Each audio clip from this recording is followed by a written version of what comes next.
तुम गुलाम थे तो तुम गुलाम रहोगे, और जब तक आप लोग नहीं जागोगे तो अभी तो ये थूक मुंह चटा ही रहे।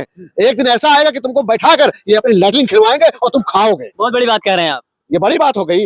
इतनी घटनाएं हो गई, वो बड़ी नहीं हुई, हमारी बात बड़ी कर दी है तुम। देखिए, एक शेर कहते हैं ना कि उबलते हुए लहू का एहसास लिखा जाएगा, जो शख्स आम है वो खास लिखा जाएगा। बेकसूरों पर साजिशन जुल्म न करें योगी जी, वरना बांधेंगे सर पे कफन तो हमारा इतिहास लिखेगा। तो मैं यही कहना चाहता हूं कि देखिए, योगी जी जो इस तरीके से घटिया कृत्य कर रहे हैं, देखिए समाजवादी पार्टी तन मन धन से हर व्यक्ति हर जाति के साथ खड़ी है। और ये बाबा शाम को चिलम पी लेने से और सुबह दूसरा चिलम लगा लेते हैं और शाम को दूसरा चिलम लगा लेते हैं, तो हमेशा नशे में भारतीय जनता पार्टी के लोग बात करते हैं।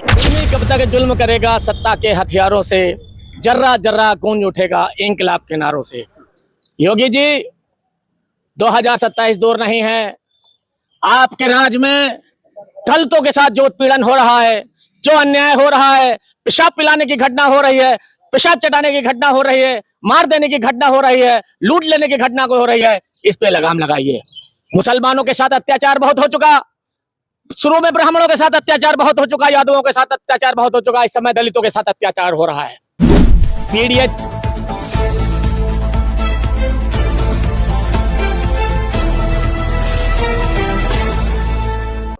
एक तरफ जीरो टॉलरेंस की कानून व्यवस्था की बात की जाती है, दूसरी तरफ उत्तर प्रदेश में ही पिछड़ों के साथ किस तरीके से हादसे हो रहे हैं। ये उत्तर प्रदेश तक सीमित नहीं रहा, चाहे वो मध्य प्रदेश के भिंड में एक ट्रक ड्राइवर ट्रक ना चलाता तो उसको पेशाब पिला दी जाती, ये भी वही ब्राह्मण और सामंतवादी समाज के लोग करते हैं।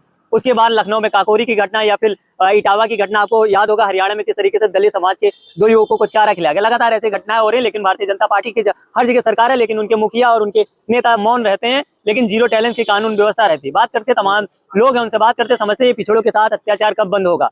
क्या इस देश में पिछड़ों का कोई अधिकार नहीं जो इस तरीके से पिछड़ों के साथ ऐसी घटनाएं होती रहती? नेताजी, कैसे देखते हैं आप ये लगातार जो घटनाएं हो रही हैं? देखिए, जो ये घटनाएं हो रही हैं, जब पहली घटना हुई थी तो आप ये ध्यान रखिए कि जब भारतीय जनता पार्टी की जहां डबल इंजन की सरकार होती है वहीं ये घटनाएं हो रही, तो इससे जाहिर सी बात है कि अगर एक घटना के बाद अन्य जो 4-5 घटनाएं हो रही, तो सीधा सीधा वो उत्तर प्रदेश के जो मुख्यमंत्री हैं या मध्य प्रदेश के मुख्यमंत्री हैं या देश के प्रधानमंत्री जी हैं, उनके इशारे पे किया जा रहा है। ये जितनी भी घटनाएं हैं, इससे ट्रायल लिया जा रहा है कि ये देश की जो जनता है वो गूंगी बहरी हो गई है कि अभी जिंदा है, तो इससे इनको ये ट्रायल मिल रहा है। क्या आपका मानना है कि ये जो घटनाएं हो रही है इसमें कहीं ना कहीं मुख्यमंत्री योगी आदित्यनाथ और मुख्यमंत्री मोहन यादव कहाँ थे? भाई बिल्कुल, एक घटना के बाद दूसरी अगर वैसी सेम घटना वही हो रही, तो भाई जाहिर सी बात है कि आपका अधिकारी सुन नहीं रहा, और आपका अधिकारी जो है आपका कार्यकर्ता है। अगर वो संविधान के तौर पे किसी अधिकारी की कुर्सी पे बैठा होता तो उसका पहला काम होता कि वो अपराध को खत्म करे, ऐसी सजा देता कि दोबारा किसी की रूह ना करे कि हाँ वो घटना हो, समझ गए। मगर आप एक घटना हो गई, दूसरी घटना आप ही गिना रहे, हम तो गिनाए, आप गिनाए ना, तो उस घटनाओं को अगर रिपीट किया जा रहा है तो जाहिर सी बात है कि वहां की सरकारें खुद ऑटोमेटिक ये काम करवाती है और ये उन्हीं के कार्यकर्ता द्वारा किया जाता है। वजह क्या हो सकती है, क्या मानसिकता है जो ऐसी घटना होती है? बताइए, पेशाब पिला दिया जाता है, पेशाब चटवा दिया जाता है। वजह यह है कि आप उनसे अपना हक अधिकार मत मांगिए। आप जैसे पहले मटका बांध के गले में चलते थे, पीछे एक पूंछ टांग लेते थे, पैर में घंटी बांध लेते थे, चलते थे, वैसे चलते रहो। आज भी पिछड़ा दलित को अछूत समझते हैं, मगर आप लोग तैयारी नहीं मानने के लिए चीज। देखिए, भाजपा जो है आरएसएस है, और आरएसएस की सोच ये है कि संविधान को खत्म किया जाए और राजतंत्र को जारी किया जाए। इसीलिए सेगोल वहां लोकसभा में लगा दिया गया। क्यों लगाया गया? भाई ये लोग गद्दी पे बैठे, ये राजे वो ऊपर नहीं बैठे, मुख्यमंत्री नहीं है ये लोग, ये अपने आप को राजा समझ रहे हैं, और तुम लोग कीड़े मकोड़े प्रजा हो। वही प्रजा जो कल खेतों में गोबर उठाते थे, नालियां इनकी साफ करते थे, आज करते रहो, आपके साथ कोई घटना नहीं होगी। हाँ, आपका मानना है कि वही दौर फिर से लाना चाहते हैं जो पहले पिछड़ों को शिक्षा से वंचित रखा जाता था, गले में घंटी लटका दी जाती थी, मटकी लटका दी जाती थी, झाड़ू बांध दी जाती थी? बस समझदार हो, मेरा जो हमने संदेश देना था आप समझ चुके हो। वही वो चाहते हैं कि वो कल भी आपको गुलाम बना के रखे थे, आज भी आप कुर्सी पे बैठोगे, उनको खलेगा नहीं, आप उनके बराबर बैठ रहे हो। पहले जानते हो क्या होता था? अगर आप बारात लेके जा रहे तो उनके दरवाजे पे जब पहुंचते थे तुमको घोड़े से उतार दिया जाता था, तुम्हारी अगर मोछे बड़ी हो गई तुम्हारा मोछे घोट दिया जाता था, समझ गए। आप उनके दरवाजे से निकलते थे, जूता आप पे निकाल लिया जाता था कि चलो पैदल जाओ वहां तक, समझ गए। तो वही चीज खल रहा है कि आज आप पिछड़े दलित है, और जो हमारे माननीय मुलायम सिंह यादव जी, लालू जी, डीपी मंडल जी, जो हमें आरक्षण दे गए हैं, जो जिसके तहत हम लोग कुर्सी पर बैठ रहे हैं, कलम चला रहे हैं, तो उनके छत्ते पे दर्द हो रहा है। वो चाहते हैं कि मेरा बेटा जज बने, मेरा बेटा अधिकारी बने। तुम गुलाम थे तो तुम गुलाम रहोगे, और जब तक आप लोग नहीं जागोगे तो अभी तो ये थूक मुंह चटा ही रहे। एक दिन ऐसा आएगा कि तुमको बैठाकर ये अपनी लैट्रिन खिलवाएंगे और तुम खाओगे। बहुत बड़ी बात कह रहे हैं आप। ये बड़ी बात हो गई। इतनी घटनाएं हो गई, वो बड़ी नहीं हुई, हमारी बात बड़ी कर दी है तुम। इसीलिए कहते हैं जब समाजवादी पार्टी बोलती है तो तुमको लगेगा कि विवादित बयान दे रहे हैं, और जब ये बोलेंगे, चाहे कुत्ता बोल दे चाहे पिल्ला बोल दे, वो आपके लिए फूल हो जाता, क्योंकि तुम लोग पतल चाटते हो ना, गोदी मीडिया की औलादे हो। वही करोगे। मतलब आपसे सवाल करना, आपसे सवाल का जवाब मेरे देना, सवाल सुनिए। ये भी गोदी मीडिया है। मेरी पहले बात सुन लो। आप इस सवालों के जवाब जो मेरे पास लेने आए हो, तुम्हारी इतनी हिम्मत नहीं हो रही कि भारतीय जनता पार्टी के किसी नेता के पास जाके इसी कांड पे आप बयान ले लो जाके। जाते हो? नहीं जाते। बताए क्यों? क्योंकि वहां से तुमको बंडल मिलता है, समझ गए। और एक बात बता दे, वो बंडल सिर्फ अभी बस 2027 तक का दे सकते हैं। हमारे साथ आ जाओ, अभी मैं कह रहा हूं। अगर मैं 10 किसानों से कह दिया ना, तुम्हारे घर में इतना राशन भर देंगे वो कि जिंदगी भर तुम्हारे पुरखे तक खाएंगे, तुम्हारी औलादे तक खाएंगे, पोते तक तुम्हारे खाएंगे। इतना हम लोग किसान दे सकते हैं। वो क्या देते हैं? अरे वो खुद 60 रुपए पेंशन लेके जिंदगी पार करने वाले लोग हैं। और मैं आप पत्रकार आपसे भी कहना चाहता हूं, आप भी सुधर जाइए। जो बंडल मिलने थे मिल चुके, समझ गए। वक्त हमारा आने वाला है। हम भी किसान हैं। 6 महीने बाद हमारी भी फसल कटती है। और एक बात बता दें, जब हमारी फसल कटती है तो मैं अच्छे अच्छे राजाओं को गिरा दिया है। तो तुम्हारी क्या औकात है? ये देश संविधान से चला है, चलता रहेगा। किसका वक्त आएगा, किसका नहीं, ये तो आने वाला वक्त बताएगा। लेकिन ये घटनाएं जिस तरीके से हो रही हैं, कैसे देखते हैं आप? देखिए, सबसे पहले तो मैं बता दूं कि हमारे देश की, हमारे इस सूबे की आपका राष्ट्रपति महामहिम द्रौपदी मुर्मू है, वो दलित समाज से आती हैं और उनको ये बात सबको पता है पूरे देश में कि भारतीय जनता पार्टी के लोग किस तरीके से दलितों के ऊपर अत्याचार कर रहे हैं। और अत्याचार ये बंद नहीं हुआ तो हम लोग हर तरीके से, हर एंगल से दलित समाज के बचाव के लिए खड़े होंगे, चाहे वो किसी भी कठोर परिश्रम से गुजरना पड़े। क्योंकि अगर ये दलितों के ऊपर अत्याचार नहीं बंद होगा तो हम लोग दलितों के साथ खड़े रहेंगे, उनके साथ ताना बाना के साथ इस सरकार से लड़ने का काम करेंगे कि जो हमारे साथ दलितों के साथ अत्याचार इस भारतीय जनता पार्टी की सरकार में हो रहा है, ये बंद करें माननीय मुख्यमंत्री जी। और अपने नेताओं से जो इशारे पे ये कांड करवाए जा रहे हैं, इसको बंद करिए, नहीं तो इसका घोर परिणाम आपको मिलेगा। तो ये आपका मानना है, ये जो घटनाएं हो रही हैं, दलित पिछड़ों के साथ जो अत्याचार उत्पीड़न हो रहा है, ये कहीं ना कहीं मुख्यमंत्री योगी आदित्यनाथ के इशारे पर हो रहा है? देखिए, एक शेर कहते हैं ना कि उबलते हुए लहू का एहसास लिखा जाएगा, जो शख्स आम है वो खास लिखा जाएगा। बेकसूरों पर साजिशन जुल्म न करें योगी जी, वरना बांधेंगे सर पे कफन तो हमारा इतिहास लिखा जाएगा। तो मैं यही कहना चाहता हूं कि देखिए, योगी जी जो इस तरीके से घटिया कृत्य कर रहे हैं, देखिए समाजवादी पार्टी तन मन धन से हर व्यक्ति, हर जाति के साथ खड़ी है।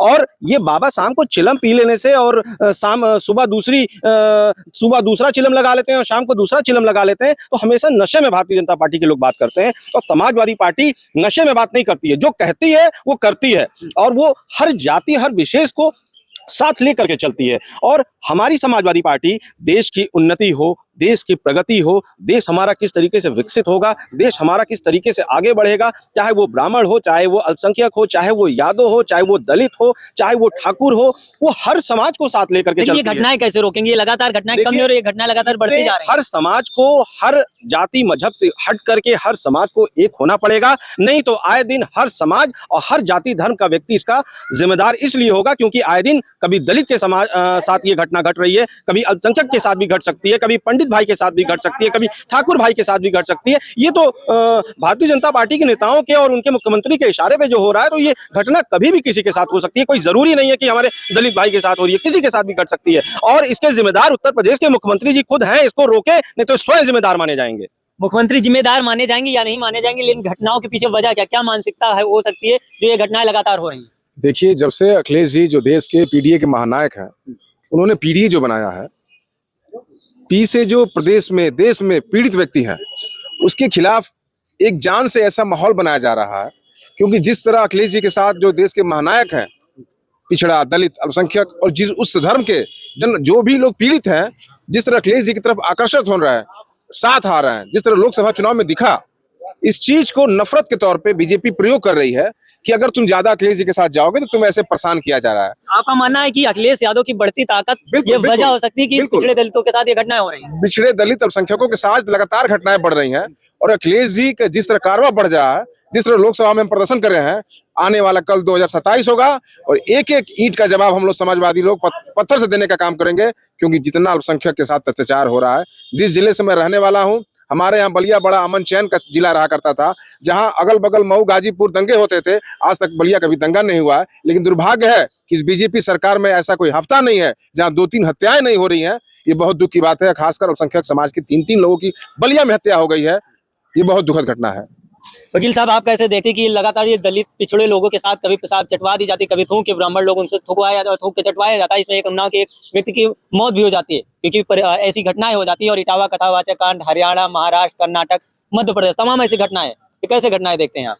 उनको तो कपड़ा पहनने पे तकलीफ है, आप जूता पहनोगे उनको तकलीफ है। इसको अरे भाई सामंतियों का और किसको, हाँ। आरएसएस भाजपा वही लोग उसमें हैं। आप जूता अगर पहन लो वो आपको रेट निकाल के और टोल करते लगते हैं। बताओ आज की डेट में तो हम अपने पैसे से कमा के पहने हैं, हम साला काम करते हैं उस पैसे से पहना हूँ, वो उसको दिखा के टोल करते हैं। अब तो जूते पहनने से कपड़े पहनने से उनको तकलीफ होती है तो तुमको कहाँ ये जगह देंगे ये बताओ। आप ही देखिए, भी काकोरी में एक 60-65 साल का बुजुर्ग जो बीमार था, गलती से पेशाब हो जाता है, उसे चटवा दिया जाता है।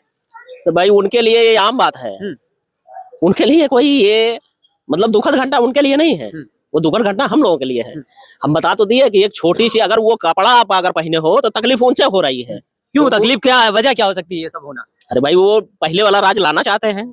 जैसे अभी आपने सुना, दारा ने अभी बताया था, दारा सिंह ने, कि उनको तकलीफ है इस बात की कि हम जो है वही गुलामी करें। उन्होंने बताया ना कि मटकी लटका लो, झाड़ू लटका लो, सामने न चलो। अभी भी देखिए इनके राज में क्या हो रहा है, फिर से होने लगा है।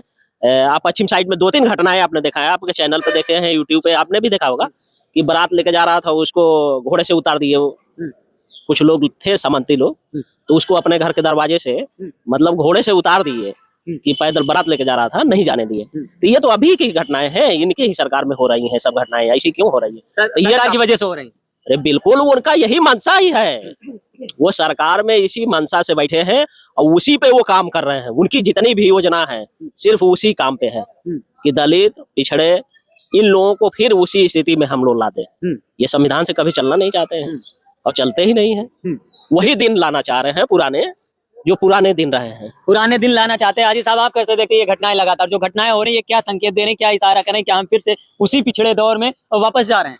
मैं तो यही कहूंगा, जुल्मी कब तक जुल्म करेगा सत्ता के हथियारों से, जर्रा जर्रा गूंज उठेगा इंकलाब के नारों से। योगी जी 2027 दूर नहीं है, आपके राज में दलितों के साथ जो उत्पीड़न हो रहा है, जो अन्याय हो रहा है, पेशाब पिलाने की घटना हो रही है, पेशाब चढ़ाने की घटना हो रही है, मार देने की घटना हो रही है, लूट लेने की घटना हो रही है, इस पे लगाम लगाइए। मुसलमानों के साथ अत्याचार बहुत हो चुका, शुरू में ब्राह्मणों के साथ अत्याचार बहुत हो चुका, यादवों के साथ अत्याचार बहुत हो चुका, इस समय दलितों के साथ अत्याचार हो रहा है। पीडीए जाग चुका है। 2024 में पीडीए ने आपको दिखा दिया उत्तर प्रदेश में पीडीए की ताकत क्या है, और दलित जो इस समय पीडीए में आ चुका है, समाजवादी के साथ हो गया है। आप ये उत्पीड़न रोक लीजिए, वरना आप 100 पार नहीं कर पाएंगे। हम तो कह रहे हैं 50 में ही रह जाएंगे 2027 में, क्योंकि आप राजा हैं, उत्तर प्रदेश के राजा हैं, आपके लिए सारी प्रजा एक समान है। अब वो देश, वो समय नहीं रह गया है राजा महाराजा वाला कि आप ठाकुर के सामने घर से खामले से निकलेंगे तो आप सवारी से नहीं जा सकते हैं, घोड़े से नहीं जा सकते हैं, बारात आपको घुड़सवारी नहीं कर सकते हैं, या जिस तरह से अभी हमारे साथियों ने बताया कि झाड़ू है, आगे मटकी है, इस तरह की परंपरा अब आने वाली नहीं है। दलितों की मसीहा अपने आप को समझने वाली बहन जी जो योगी जी के हाथों बिक चुकी है, 1-2 नहीं कई सौ करोड़ों में। अभी जल्दी ही एक उन्होंने भीड़ इकट्ठा करके संदेश देने का काम किया था, लेकिन जब वो योगी जी की तारीफ की, उसी दिन समय उत्तर प्रदेश की जनता जाग गई, दलित जाग गया, पिछड़ा जाग गया, अल्पसंख्यक जाग गया और पीड़ित पत्रकार भी जाग गया। आज जिस तरह से आप समाजवादियों से या अन्य विरोधियों से, विरोधी पार्टियों से, विपक्ष की पार्टियों से सवाल जवाब कर रहे हैं, क्या आपने यही सवाल सत्ता पक्ष के नेताओं से किया? क्या यही सवाल सत्ता पक्ष के विधायकों से किया? क्या यही सवाल आप जैसे पत्रकार ने मुख्यमंत्री जी से कहा, पूछा, सवाल किया कि आपके राज्य में ऐसा क्यों हो रहा है? चाहे काकोरी कांड हो, चाहे बीकेटी का कांड हो, चाहे मध्य प्रदेश का कांड हो। भाई बीजेपी की सरकार तो देश में भी है, प्रदेश में भी है। एक समय हुआ करता था जब अटल जी प्रधानमंत्री हुआ करते थे, तब कहते थे मेरे पास नेकर है, पैजामा नहीं है, कुर्ता है, पैजामा नहीं है, पैजामा है तो कुर्ता नहीं है, यानी हमें पूरा सूट चाहिए। पहले उनके पास आरएसएस वालों की नेकर हुआ करती थी, ठीक है, आज उन्होंने पैंट है। तो दिल्ली और प्रदेश में दोनों में हो गए हैं। क्या कारण है? विकास हो नहीं रहा है, नौकरियां किसी को मिल नहीं रही है, शिक्षित बेरोजगार युवा सड़कों पे टहल रहे हैं, आंदोलन कर रहे हैं। अभी कई सौ नौकरियों के लेकर के लोग धरने पर बैठे हैं, सुनवाई नहीं हो रही है। क्या कारण है भाई? आप देश को कहां ले जाना चाहते हैं? स्कूलों में, सरकारी स्कूलों में ताला लगा रहे हैं और मंत्रालय खोलते चले जा रहे हैं, मधुशाला खोलते चले जा रहे हैं। आप देश को क्या गजेड़ी और नशेड़ी बनाना चाहते हैं?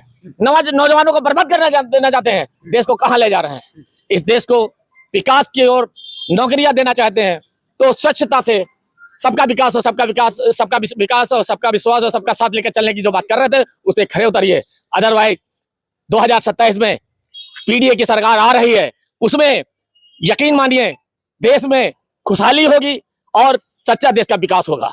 चलिए, बात करने के लिए बहुत बहुत धन्यवाद। तमाम सारे नेता थे, समाजवादी पार्टी के कार्यकर्ता थे, उनसे बात किया कि जिस तरीके से ये पिछड़े दलितों के साथ अत्याचार हो रहा है उस पर इनका क्या मानना है। लेकिन उम्मीद यही लगाई जा रही है क्या भारतीय जनता पार्टी या सामंतवादी या वर्चस्ववादी लोग यही सोचते हैं कि हम फिर से उसी शताब्दी में लौट जाएं जहां पर पिछड़ों को बैठने का अधिकार नहीं था, बोलने का अधिकार नहीं था और बराबर चलने का अधिकार नहीं था, या फिर वही घंटी लटका कर वही झाड़ू बांध कर चला जाएगा। फिर से तमाम सारे सवालों पर हमने चर्चा की, लोगों ने अपनी राय रखी। फिलहाल आप सभी का क्या मानना है कमेंट बॉक्स में जरूर बताएं। मिलते हैं किसी अन्य वीडियो में अन्य मुद्दे के साथ।